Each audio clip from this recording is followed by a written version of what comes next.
Good morning, everyone. So, today we're looking at what happened in 1935. We're going to see how Germany became the process of rearming the country, and we'll ask ourselves if by 1935 Hitler was on his way to meet his objectives or not.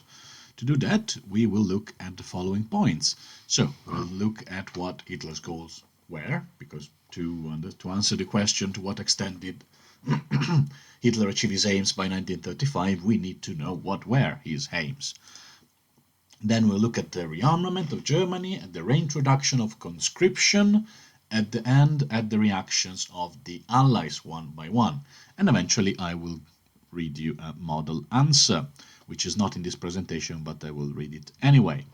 So, as we said, the question is to what extent did Hitler achieve his aims by 1935, and let's get to it. So, the aims of Adolf Hitler, we did an entire lesson of that, but let's recap. When he was elected as the German Chancellor in 1933, Adolf Hitler had four main goals: abolish the Treaty of Versailles, expand the German territory, restore Germany to the great power status that it used to have, and destroy international communism, which he still blamed for Germany's defeat in the First World War and which he saw as the root of all evil. So, let's start. While more recent historiography has shown that Hitler was not exactly a diplomatic and political genius, and that he simply took advantage of the opportunities that were offered to him by a crumbling system of international relations, we discussed a lot about how the League of Nations was a total failure, and we barely mentioned Germany. So, yes, Germany was doing its thing, but the League of Nations would have probably failed anyway. So Hitler, despite not being exactly a genius and just taking advantage of a crumbling international order, he was still a good enough brain to understand that he needed an army to achieve all of those objectives, that he could not do that with the tiny army that the Treaty of Versailles had forced Germany to have. So, how did he move to do that? Hitler's initial move was to take Germany out of the League of Nations, as we said, in October 1933, and yes, everybody saw that coming. And then a thorough plan of secret rearmament of the German nation followed. The graph in here shows how much the German spending in the military, which is, I don't know if you can see my mouse pointer, it's this line here, which starts jumping dramatically, increasing after 1934. Why? Because in that year, Hitler secretly opened factories of military equipment, which began producing aircrafts and warships, which had been explicitly banned by the treaty, together with the artillery, the arms, the ammunition, the research center for the new tanks. So the entire military establishment of Germany was put in motion again. And it was not just a matter of turning Germany into a great military power once again. The country was also going, you have to remember that, through an absolutely terrifying economic crisis, and the new factories offered jobs to thousands of unemployed Germans. What else offered jobs? Conscriptions. Now, another measure which, this time, unlike the secret rearmament of 1934, was publicly flaunted, was the reintroduction of conscription, and here we see the return of the Nazi goose, which is my favorite satirical cartoon ever, because it's a Nazi goose. Come on, it's lovely. So after the war, Germany had been forced to maintain, as we said, a limited force of professional soldiers. The key number was 100,000. Now, the country had reintroduced a law that required all male German citizens above the age of 19 to serve in the army. What did this mean? This meant that the German army grew 10 times its size within only 4 years, from 100,000 people to about 1 million men. Okay, from 100,000 people in 33-34 to 1 million men in 39. Furthermore, these new million soldiers were led by the original 100,000 professional soldiers who had remained as part of the German army after the war. These men were all turned into officers and contributed to provide the new army of Hitler's regime with a competent and experienced leadership. Love the Nazi goose. Now, Why did the Allies, Britain, France and Italy, let Hitler do all of that? Were they not the guarantors of the Treaty of Versailles? Now, in theory, they all signed the Stresa Front in 1935, which was a treaty in which they promised to intervene if Hitler kept rearming. However, in reality, they did nothing of the sort. Let's look at them one by one in order to see how they reacted and how Hitler took advantage of the different attitude. Let's start at home. Let's start with Britain. Britain was worried about the Soviet Union. Britain had a very strong history of Russophobia, of worrying about Russia becoming too powerful, because it's also close to India and it's close to Northern Europe, which in turn is very close to Britain. So Russia, especially if Russia turned into the communist Soviet Union, should be kept in check. And also there was the fear that the new communist regime of the Soviet Union would start spreading communism all over the industrialized parts of Europe. Therefore, the British government generally believed that a stronger Germany, a stronger anti-communist Germany, could be an effective buffer state against the Soviets and allowed them to rearm. Interestingly, they also allowed the... what is it? Sorry? Tomacello. They also allowed the German Navy to start growing in size on the condition that they allowed the German government to start building a military navy on the condition that it remained 35% of the size of the British Navy.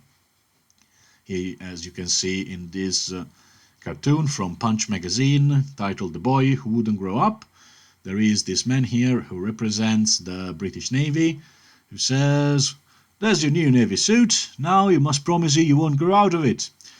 To which the boy who represents the German Kriegsmarine, the German War Navy, you can see here the writing 35%, says, "Well, at all events I'll promise not to unless you grow out of yours, because if Britain increased its naval capacity, then Germany would also increase its naval capacity proportionally." Meanwhile, this sailor here representing France, you can see it's France written here, looks at them very begrudgingly.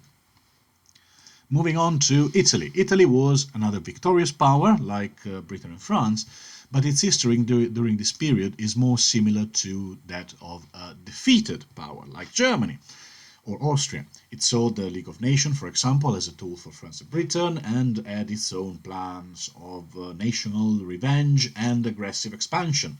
Indeed, Mussolini shared more with Hitler ideologically in terms of modus operandi and so on, than with the other allies. And his regime would break international law and leave the League of Nations in 1936, after the Ethiopian crisis. Remember that he signed the Stresa Front in 1935, so only 1 year later he would just leave the League of Nations.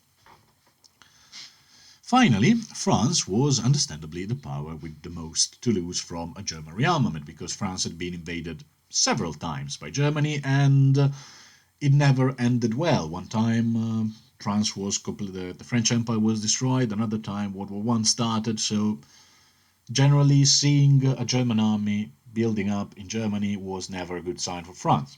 They were allied with Poland and guaranteed the independence of Poland, but in 1934 Hitler signed a non-aggression pact with Poland, a non-aggression pact is a diplomatic agreement in which two powers agree not to attack each other. Of course, Hitler lied. He would attack Poland in 1939, find an excuse, but that's Adolf Hitler. We know it, they didn't yet.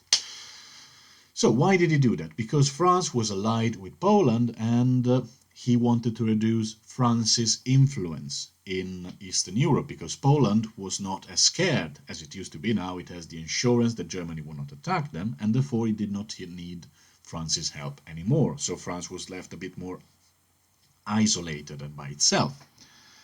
The French were also as we said, were very afraid of another invasion, and they began planning and building a series of impregnable fortresses around the country known as the Maginot Line. So, in conclusion, Hitler had not been able to reach all of his objectives by 1935.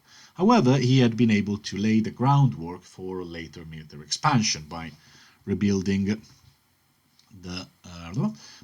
Germany's military industries and by reintroducing conscription and by making sure that no foreign nation interfered with those developments. So, What is today's question? Today's question is, to what extent did Hitler achieve his aims by 1935? Here's the model answer. While in 1935 Hitler was still far from achieving the totality of his aims for Germany, restoring the country to a great power status, expand its territory, abolish the Treaty of Versailles and destroy communism, he had been able to set the stage for them. He did this by beginning the process of rearmament and by undermining the united front of his opponents. Germany's rearmament began in earnest in October of 1933, as Hitler decided to take Germany out of the League of Nations. The country began to rearm in secret, initially, by reopening the factories that produced aircraft and other military equipment. Later, in 1935, conscription was reintroduced, meaning that all the German men above the age of 19 were required to serve in the army. Both the process of rearmament and the reintroduction of conscription would allow him to achieve his goal for Germany in later years, since they provided employment for the population in factories or in the army, and that made the country more powerful and feared than before.